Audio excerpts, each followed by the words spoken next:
Hi, everyone, and welcome for this session of AI Summit. Today, we have the honor to be with Hadjer Benmeziane, who will present us a conference about AI sovereignty and its relationship with efficient AI. So I will let you with her. Thank you very much. So thank you for the invitation to present in the AI Summit. And it's so I saw the online sessions, and so far there have been a lot of technical topics that were really interesting. I urge you to go and check them. So this one is more light, let's call it like this. It's sovereign AI starts with efficient AI. So I'll explain what is sovereign AI. I'll explain what is efficient AI and why we need to work towards sovereignty in AI. So in reality, everything, sorry, I'm just trying to change the slides. Oh, okay. Yeah. In this talk, everything will boil down into three different claims. So I'll try to convince you of three claims over the talk. First claim is AI is shifting from scale to efficiency. في عود ما كنا نقولوا everything bigger is better, always bigger is better. هذا الاختراع راح نقولوا efficiency is better, even if the models are smaller. The second claim, Lee, I want you to be convinced by the end of this talk is that sovereign AI requires efficient AI, which is basically the topic of our talk. So what is sovereign AI and why without efficiency, we cannot get control of our deployment, get control over our models, etc. And the last claim that I want to make is that generative AI, especially with efficiency and with sovereignty, enables leapfrogging. And by leapfrogging, what I mean is that Algeria can accelerate development without full digital infrastructure. كل ما نخمو على une idée في التاك ولا نقولوا بصح ما عندناش الانفراستركتور في الجزائر، ما عندناش الداتا سنترز، ما عندناش السكيل اللي لازم يكون عندنا باش نقدروا نديروا AI. But in reality, generative AI will enable us to do this leapfrog directly. So it will help us accelerate this flow or this movement. Okay. So first claim, I will try to convince you first of the first claim. So AI is shifting from scale to efficiency. كيفاش نقنعكم باللي bigger is no longer the path forward in research, but also in production. So I think this slide is very packed, but what we can see here is basically over different years. So these are two different graphs, one for vision. This is for ImageNet models. And this one is for large language models, and most specifically for language modeling, so talking and chatting, etc. So what you can see here is that over the years, both topics or both tasks were tackled with the same idea: make the model bigger. And if we make the model bigger, we get a better accuracy. So you can see here, for example, we reach more than 400 million parameters. Actually, nowadays, this is 2021, but nowadays we have billions of parameters for an accuracy that reaches 95%. And in large language models, we also reach the trillion number of parameters. And of course, at the same time, if you can see in this first slide, efficiency has always been something that is in parallel. So we have always been working on how to make these models amenable to different hardware, to edge devices, etc. So here you can see, for example, in red, the efficient handcrafted. So these are MobileNet, for example, or SchaffenNet for ImageNet. These are small models that we designed specifically for different edge devices. And you can also see the yellow ones or the green ones, which are coming from neural architecture search. So we search for the best architectures for these models. So even back then, like even in 2021, 2020 or 2021, we had people working towards efficiency, but the trend was more like bigger is better. Over the years, bigger is better, and this is what gave us actually the best accuracy. This is what gave us large language models, generative AI, etc. Now, if you look at, for example, image classification specifically, we will compare two different models. So AlexNet, if you hear about it, it is the big model that came in 2012. And this gave actually deep learning the huge success. So this is AlexNet. And if you compare it to nowadays Vision Transformer, which is the transformer specifically for image classification, you will see that we have a massive cost in terms of memory, in terms of latency, in terms of number of operations. So we scaled these models, but we didn't scale them like multiplied by 2 or 3. No, we scaled them 31 times. And in terms of number of flops, which is the floating point operations, we scaled them 225 billion times more flops than AlexNet.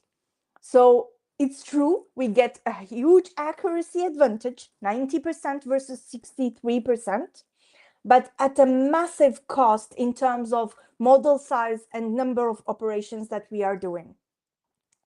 Now, one result that is very interesting is what you can see here. This is a recent publication by Sarah Hooker called On the Slow Death of Scaling.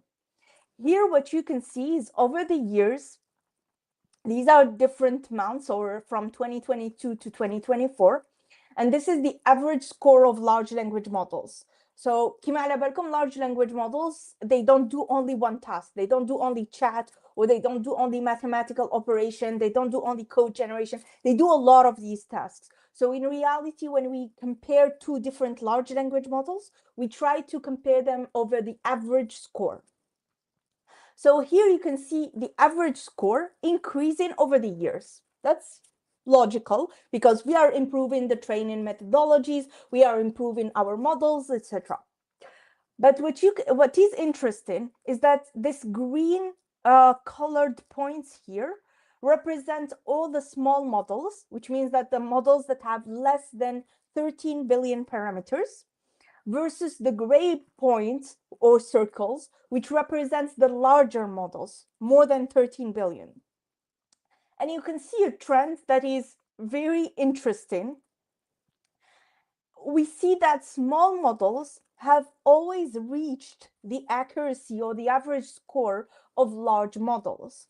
So the scaling advantage is shrinking. So in reality, yes, having a model from millions of parameters to billions take you to another accuracy, or if you increase the model parameter from millions, you get it to billions, you see a tremendous increase in the average score. But if you increase it further to more than 13 billion, you don't see that increase anymore. And the advantage of scaling is shrinking over time.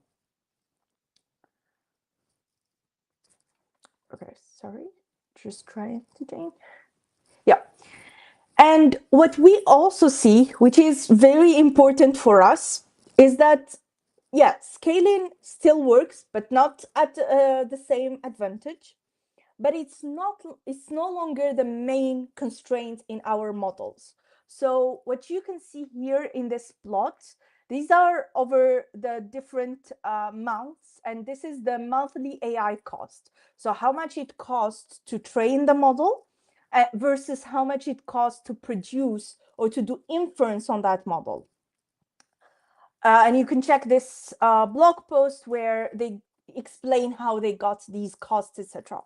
So basically what we are seeing is that the real challenge is running these models in the real world. So cost, latency, energy, how much power do we need? How many servers do we need? What is the size of the cluster that we need to really bring these products to the world? And that's where efficiency becomes critical. So we often focus on training because it's expensive. But in practice, with large language models and generative AI, training happens once, but deployment happens millions of times. And the real cost, the real constraint is this inference. So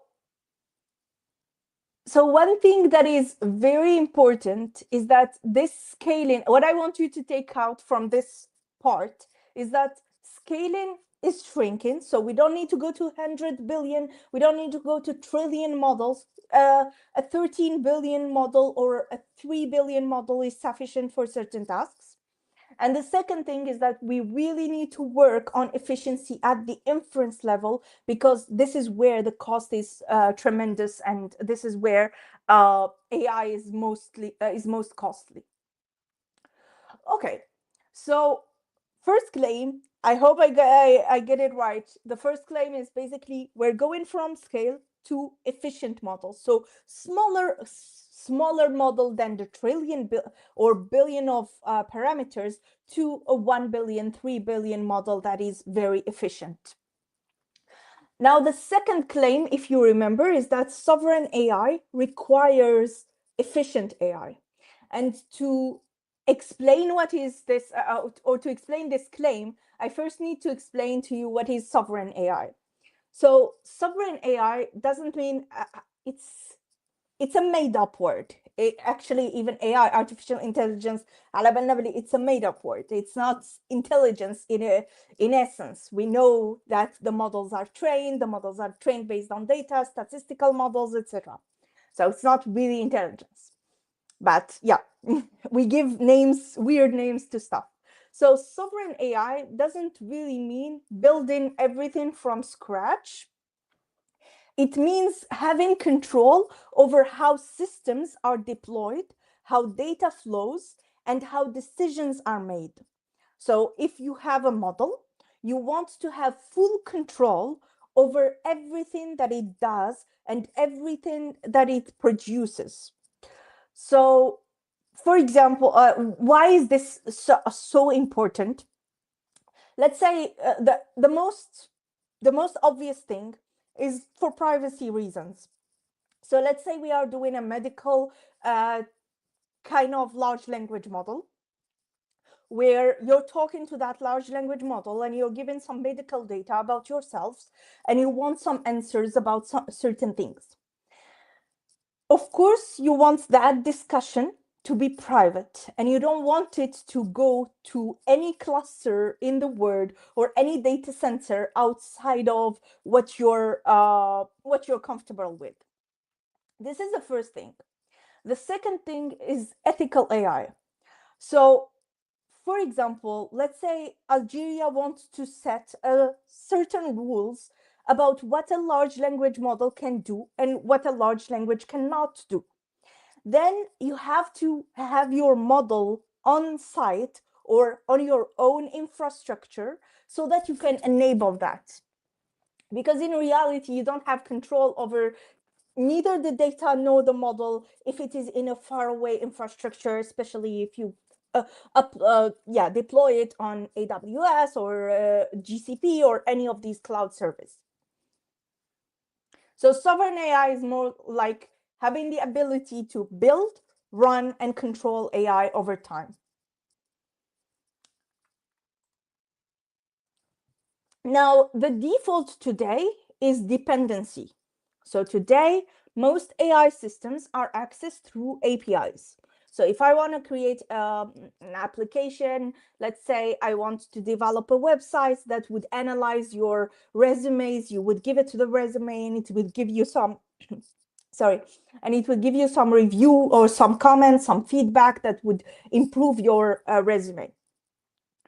If I want to do that, what I would do now, what I can do directly and really fast is to basically develop all the front end, develop the backend that uploads the PDFs or allow for the upload for the PDF, and then of course connect it to an API. I would connect it maybe to Anthropic API like Claude AI, and I would ask that Claude AI, you're an HR manager, you have this CV, please give me some feedback.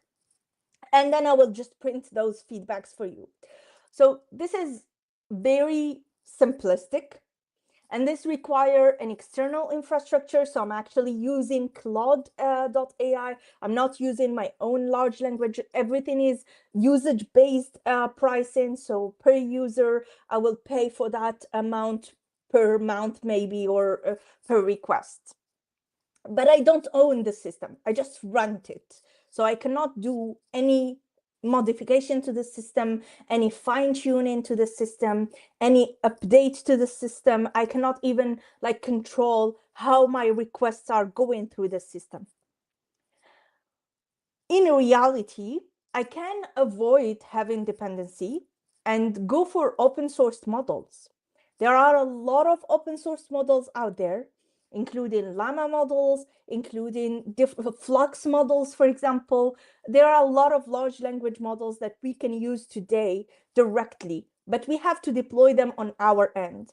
So in reality, we have the open source models, we have the capability of Gen AI, we also have the tools and databases, and we know how to create APIs, etc. What is missing is this middle layer here. How would we create the workflow and systems to deploy or to request or to create our own like small infrastructure for our large language model? And this is what is critical. So in today's AI system, this is what we call orchestration. So it means coordinating between the different models, between the different tools, between the data to perform the tasks, etc. So a user application, for example, can call different models, or can call just one of them, or can request to call a third one in different cases. It can also use the database, of course, and at the heart of it, you have the system layer or the infrastructure layer with all the different caching, etc. And in reality, this is part of everyone can take credit for it. So some people call it microservices in cloud. So basically, these are different microservices that would control each of these models, including the database. This is the ideal path. You can see it also as MLOps. So this is part of the operation and how you would orchestrate all your machine learning models, and how you would basically analyze the healthiness of each of the models, etc. But this is the critical portion of sovereign AI. That is what I call efficiency. This is where efficiency comes to play. And this is what's missing in current models or current APIs and current frameworks, where we need to work towards, so that we have, because the model, as I said, the open source models are out there. The applications are out there. We can create these applications, but having an infrastructure or having a framework that enables us to have a very light infrastructure for an open source model, this is something that is needed currently. And just talking about execution, of course, my claim is that sovereign AI requires efficient AI. And because if you cannot run the model, if you have like 100 trillion model parameter and you need, I don't know how many GPUs to run it, then of course you cannot be sovereign on that model, because you would have to deploy it on a data center far away, etc. So you need efficiency. And the full efficiency stack starts from layer 1, where actually we play with the algorithms. I think many of you knows about this, where we do model selection, we do compression, we do sparsity, and this usually yields very good results. It yields like 6 times less memory, 12 times faster decode. So it yields very good results. The next layer is compilation. So what I wanted here with this slide is to basically tell you, you can work in any of these layers and get a really good speed up of the large language models, and any of these layers is actually important. So the second layer is compilation. So you could do graph transformation, you can do kernel fusion, and usually this compilation gives you or 2x speed up.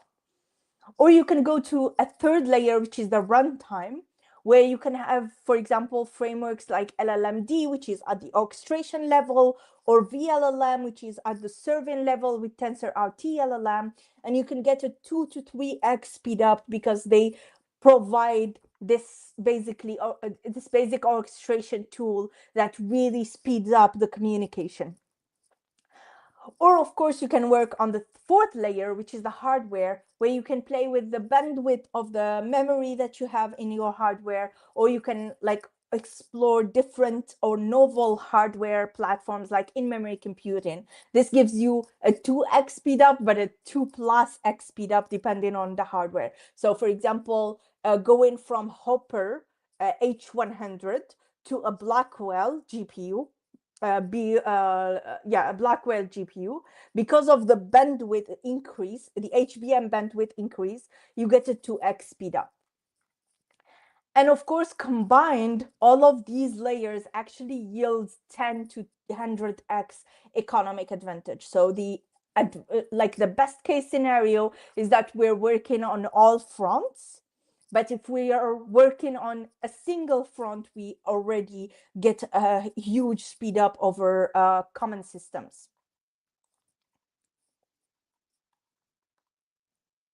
Yeah.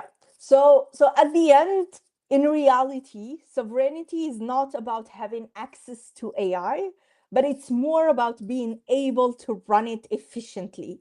So if you can do all of these and you can run it efficiently on your end, on your small, not a full, we don't even need a full data center, but we just need a few GPUs. And if we run it efficiently, then we can allow for much more applications or AI applications that are run at our end, and we can have this control over our large language models.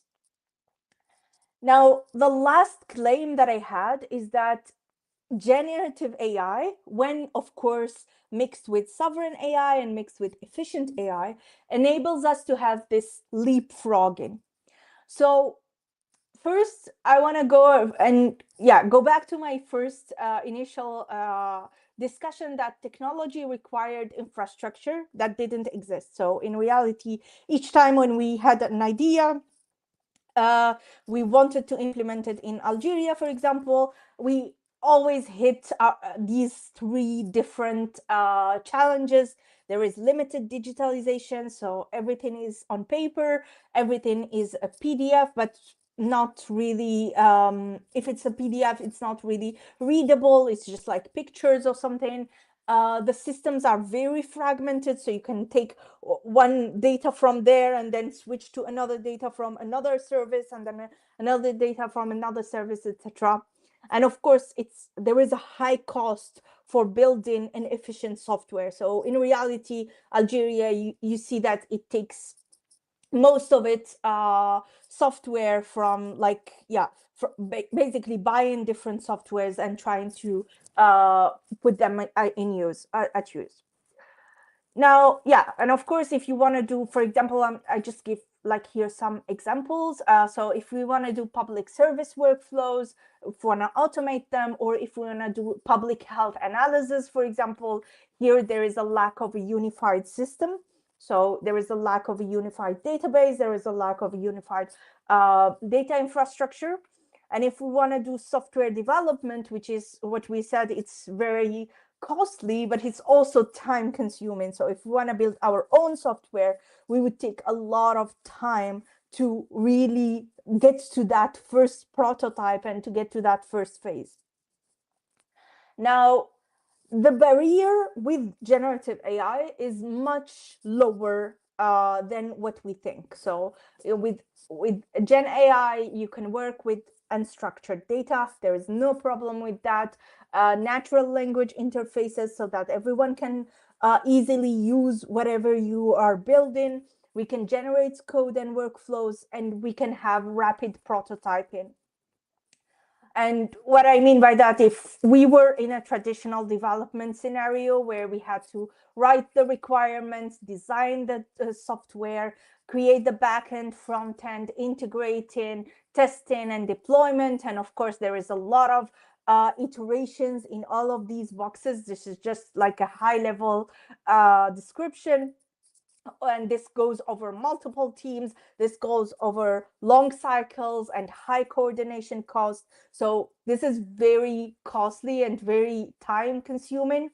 But in reality, with AI or with Gen AI specifically, what we can go for is something that is much easier. So you would have to describe the idea, generate the code, connect with the tools that you have, and iterate until the generated code is strong enough. And of course, we all used some kind of Gen AI for code generation. We all know that you have to tweak, you have to work with it. It's not just the generative AI that is creating the tool, but you have to have at least some software engineers working on that. But you don't need these big teams and these big time-consuming schedules. At the same time, one thing that I wanted to highlight here is on the right here on the figure.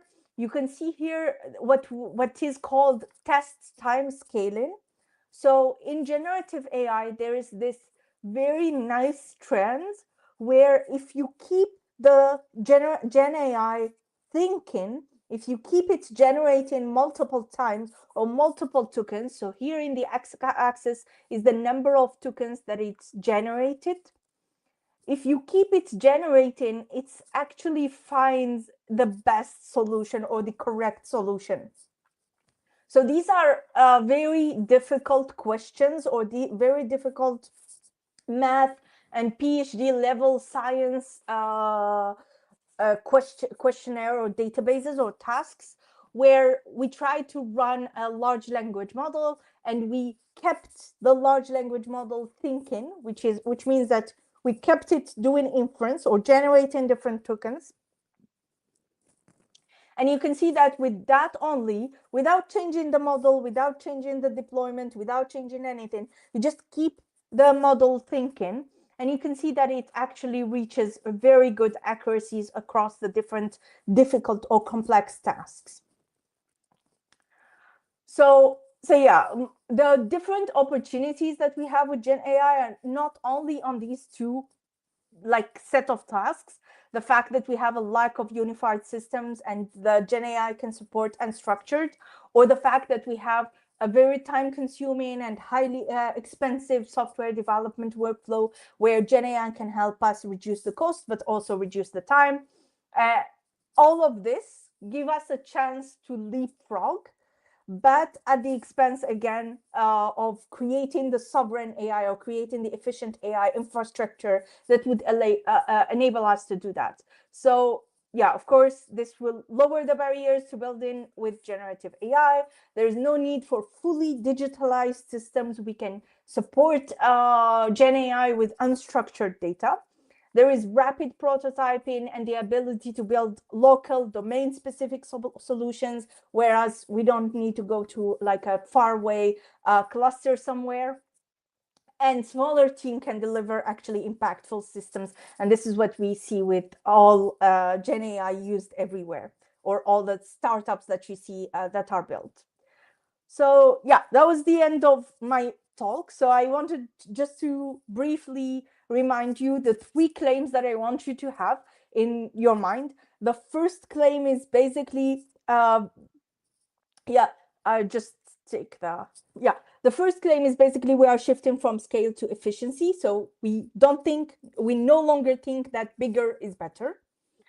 The second claim is that sovereign AI requires efficient AI. So we have to have these systems, these small infrastructure, small frameworks that enables us to have efficient AI so that we can get sovereignty or control over our models. And the last claim is that Gen AI, if done correctly with efficient AI and sovereignty, can enable us to have this leapfrog and to accelerate our development. Okay, thank you very much.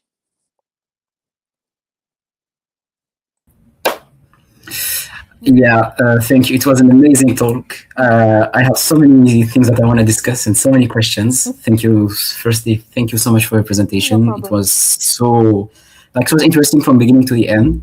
But I would like to firstly ask the chat if they have some questions to ask before my intervention.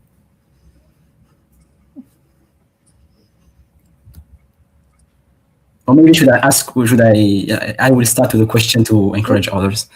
The first thing I would like to say, since you're working in IBM, I heard about a data scientist called John Williams who put up something called the data science methodology in like 2017. I studied it in one of my previous courses, and I noticed like it goes with a lot of steps from brainstorming to the final deployment and feedback. I don't know if you heard about it.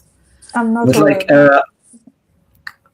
it's something. Yes, it's like there's like 10 main steps in the work of data science by the time. It goes like from the brainstorming, data collection, preparation, model, etc. until I don't remember the 10 of them. But like I would like to ask you about the methodology that we should apply, that we should improve in order to put those principles into practice in the real world, especially in Algeria and in our current context, with all the laws that are obliging us to be aware of data and AI sovereignty. Okay, so I think the methodology, what I mostly focused on in this talk is basically the orchestration level. So when you get your model, get your data, train your model, the model is already trained and you need to deploy it. Now, what you need to do you need to like create something that is specific to you, or use a framework so that they can like create or schedule your request efficiently, etc. But what you're saying is before that. So, okay, how would you create the model?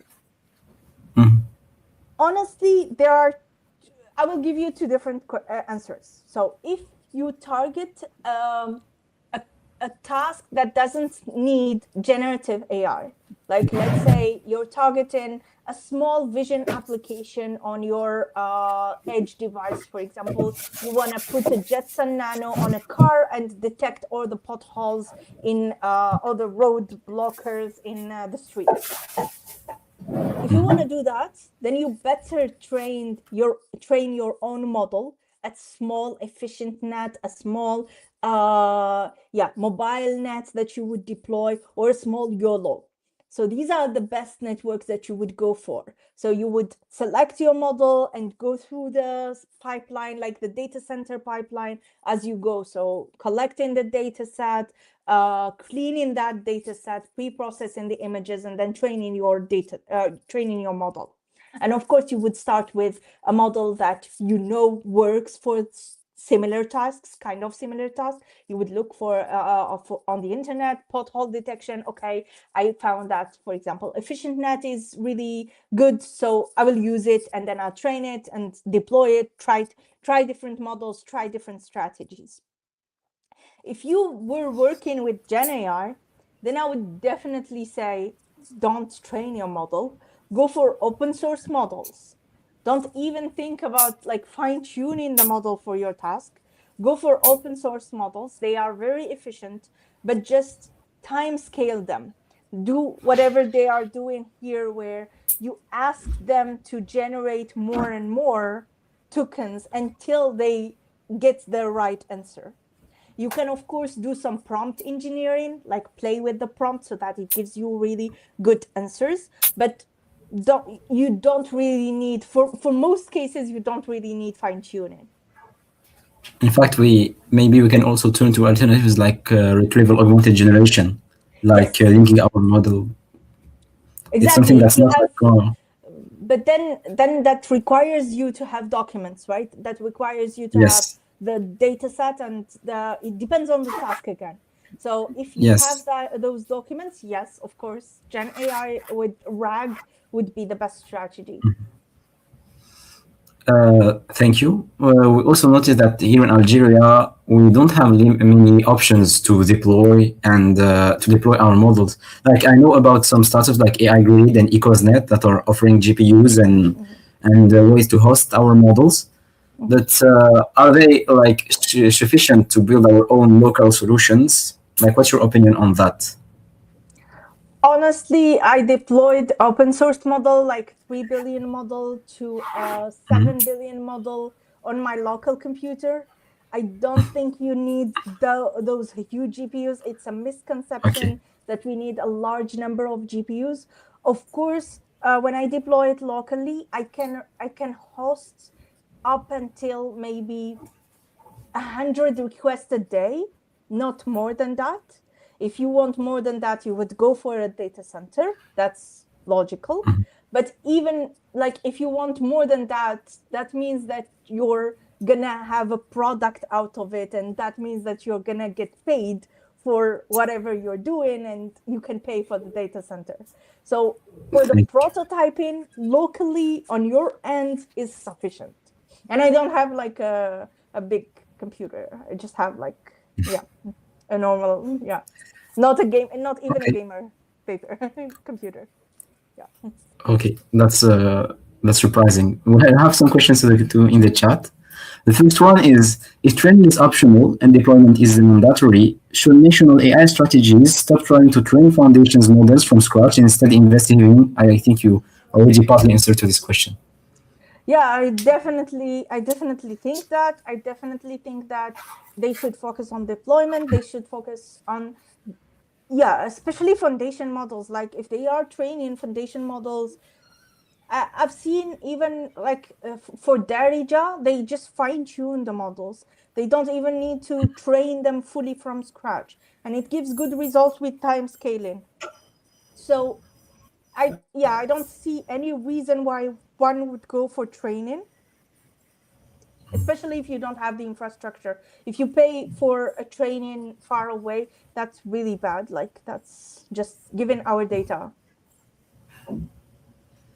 We have another question that says: do you think that this applies to private companies only, or would the government also use these technologies to advance certain sectors?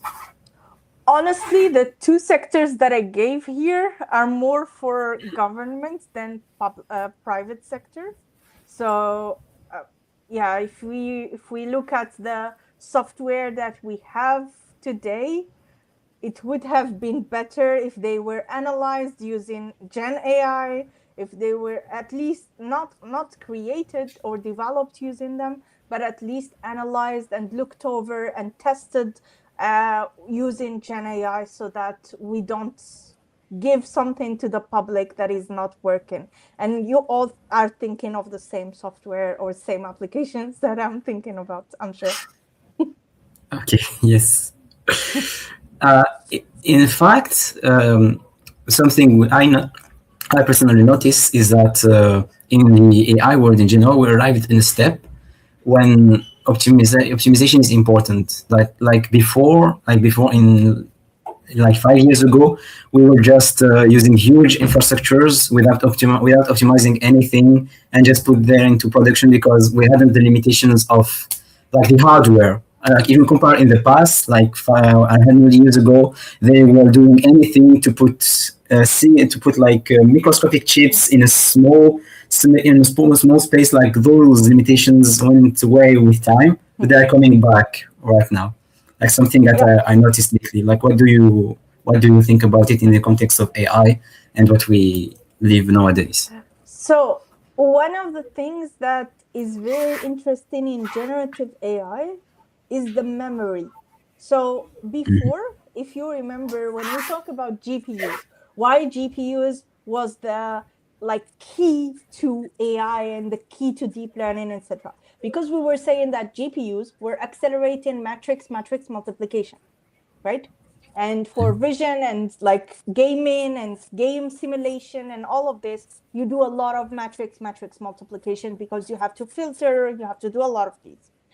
And for deep learning, it's like by chance, we also do a lot of matrix multiplication. And this is why GPUs were really good. If you analyze large language models, the bottleneck, like the operation that consumes most of the time when you do inference or when you do training, it's no longer the matrix multiplication, it's the memory. So now communicating with the memory is taking a lot of time. And people are trying to either, if you look at, for example, you take all the GPUs, A100, H100, and you compare those GPUs. One thing that is like noticeable directly just by looking at the GPUs, you will see that they increase the memory bandwidth. Donc la vitesse de la mémoire راهم يطلعوها. Why? Because the bottleneck is the memory. Now, before the bottleneck was the matrix multiplication, but now the bottleneck is the memory. So everyone is working on, again, on these memories, on these chips, on these small integrated memories that are next to the core or next to the processor, so that they can do a lot faster these Gen AI workloads. Thank you. I wanted also to add that today also see il y a beaucoup de pénurie, il y a beaucoup de pénurie of products, and like the hardware became another priority, like something like they need, as they needed in the past, to re-optimize the things. Like I saw, for example, the newest local model deployed by Google, the Gemma 4. Like they used some things to optimize and make us able to directly execute and use the LLM in our local machines. Mm-hmm. Yeah. So hardware, as I told you, now the hardware has a different bottleneck, so they need to optimize for that new bottleneck. So either you have the two paths, actually, you have two roads. You can be either, okay, I'm an electronic guy. I like researching electronic. So actually, I'm going to try to optimize or work on optimizing the hardware itself. Or you can say, no, I'm an algorithmic person, and I'm going to try to optimize the model so that the bottleneck is no longer the memory. So there are the two paths. Everyone is working on one of them. Okay. Even both. What do you also? Even both. What is your case? Do you work on memory or on the mainly? You can say that we are working on both, because we are working on the hardware, trying to build an efficient hardware for these kind of workloads. And at the same time, if something algorithmic came up, we need to also be fast for that novel model. Or, for example, if you look at models like state space models. So state space models use much less memory than the generative AI like transformers, like classic llama models, etc. But it's still the bottleneck. They use less memory, but it's still the bottleneck. So maybe in the future, someone will find a state space model that don't use as much memory, and the memory is no longer the bottleneck. And how would you accelerate that? And would your hardware be also efficient on that? Thank you. I also have one last question, since we don't have other ones in the chat. It's like I saw that you also worked on hybrid models. Is it a way to combine both efficiency and in the end also sovereignty of over our own models? Like it's not building a model from scratch, but like doing hybrid stuffs between something that already exists. Exactly. So hybrid models usually in Gen AI, they mix between two different operations, or let's say three different operations.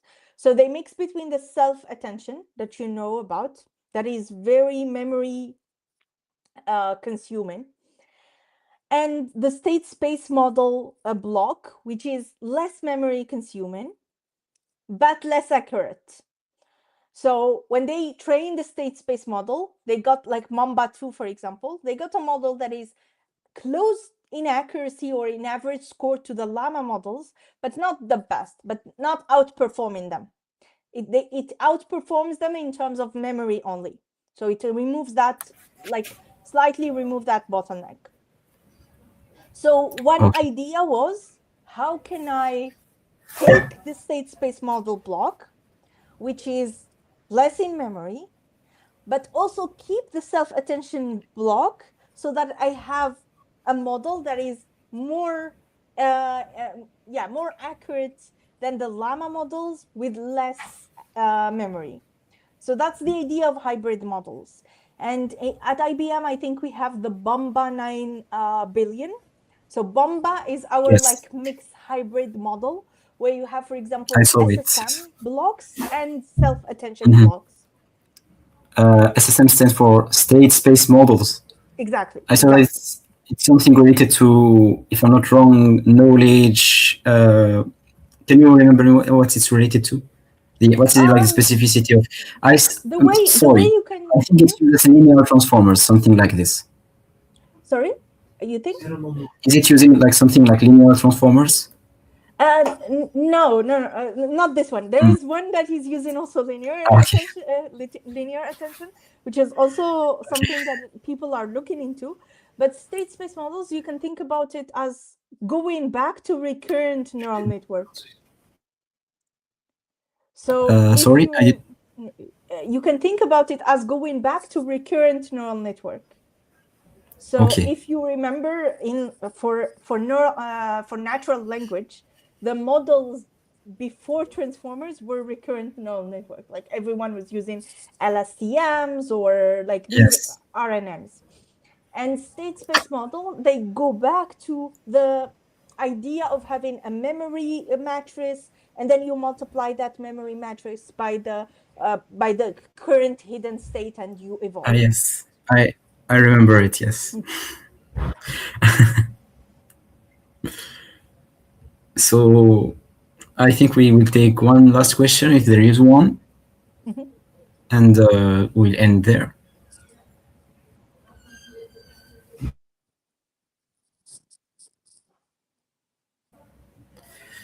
I think we don't have any more question.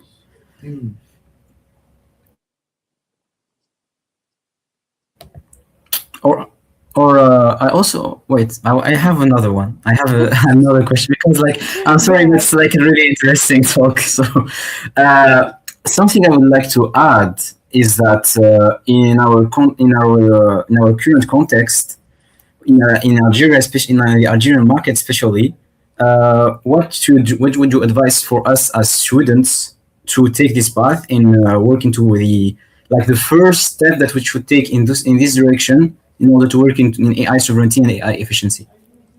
I would encourage you to look into this specific layer. So the runtime layer. And these are open sourced frameworks like VLLM, LLMD. These are all open sourced. So that means that you can either contribute in the open source orchestration level, or you can even like fork them and create your own, or you can play with the agentic part of it. So when you have multiple models, how would you deal with that?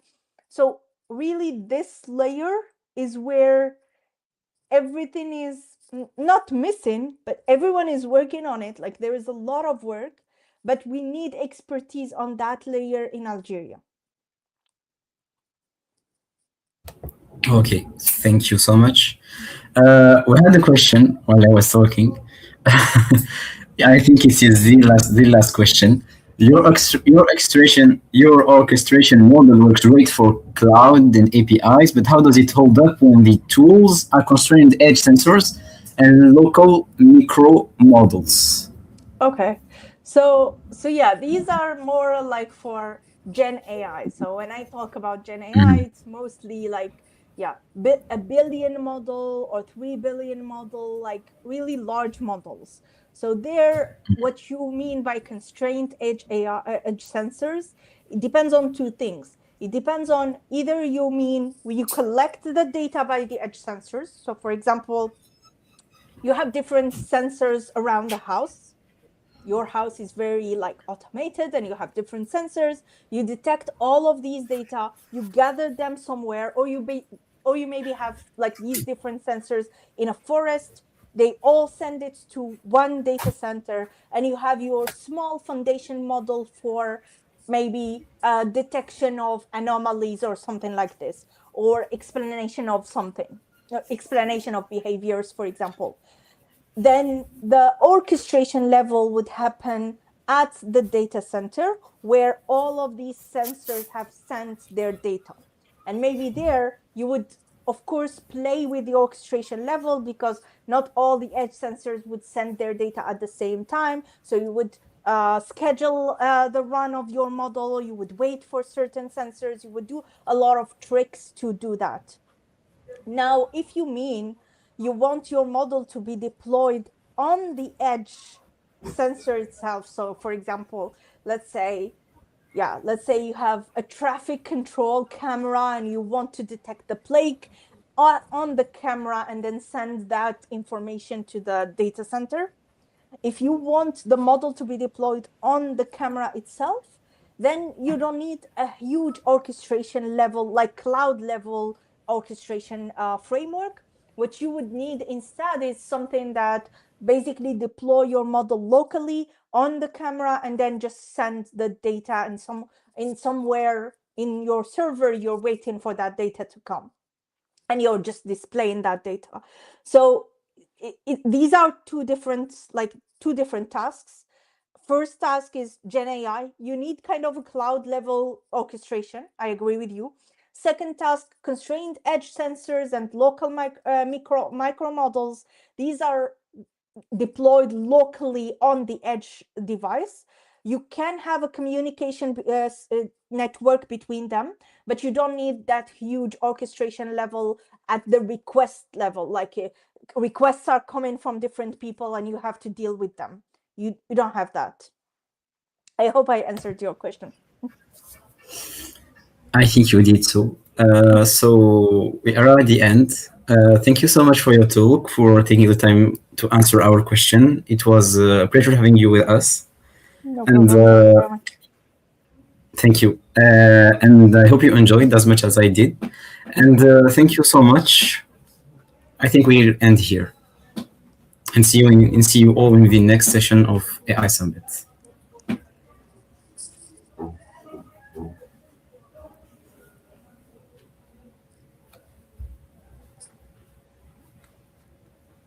Wait.